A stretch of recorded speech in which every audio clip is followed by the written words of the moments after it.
எம்பெருமானி ஆத்ம பந்துக்களுக்கு எம்பெருமானை பிரார்த்தித்த ஆசீர்வாதம். தெய்வம் பெரியவரா, குரு பெரியவரா? திருப்பதியில் கீழ்த்திருப்பதி ராமானுஜர் சீடர்களோட உபதேசம் பண்ணி அதிகாரம் பண்ணி அவள் சொல்லி கொடுத்துருந்தா பாடங்கள். அப்போ அது வழியாக ஒரு மோர்காரமாக தள்ள மோர் எடுத்துகிட்டே போய்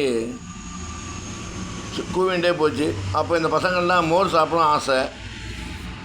கிளாஸோடு நடக்கிறது டிஸ்டர்ப் ஆகக்கூடாது. அதனால் அவங்களுக்கு கூடிக்கிட்டு பேசினோன்னே இந்த பாட்டி என்ன இருந்துச்சு, சரி மோர் நிறைய போகும் அப்படின்ட்டு அங்கேயே உட்காந்துருச்சு. அப்புறம் பசங்களாம் வாங்கி குடித்தாங்க.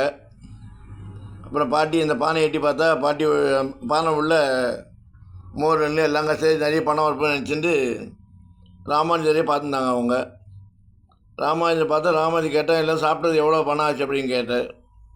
அப்போ அந்த பாட்டி சொல்லிட்டான், பணம்லாம் ஒன்று வேணாம், எனக்கு மோட்சத்துக்கு போகிறதுக்கு உண்டான வழியை காமி அப்படின்னா.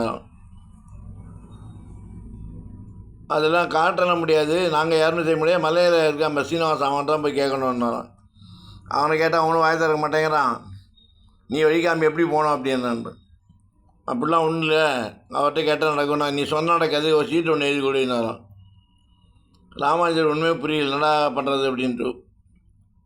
சரின்ட்டு ஒரு ஓலையச்சுடியை வாங்கி இவாளுக்கு மோட்சத்தை கொடுங்க அப்படின்னு ராமானுஜர் தன்னுடைய கையொப்பத்தை போட்டு, யார் அனுப்பிச்சா தெரியணும்ல, அனுப்புனர் பெறுநர் போட்டு ராமானுஜர், அனுப்புனர் பெறுநர் சீனிவாசன் திருமலையப்பன் போட்டு ராமானுஜர் கைது போட்டு அனுப்பிச்சாராம்.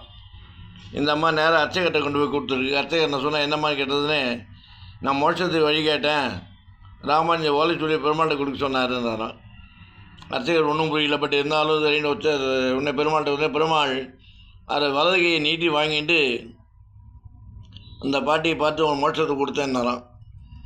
உடனே இவர் வைகுண்டத்துலேருந்து எம்பெருமானுடைய தூதர்கள் அனுப்பிச்சு அந்த விமானம் மூலம் புஷ்ப வினா மூலம் அந்த பாட்டி அப்படியே மோட்சத்துக்கு கொண்டு போய் சேர்த்தாராம்.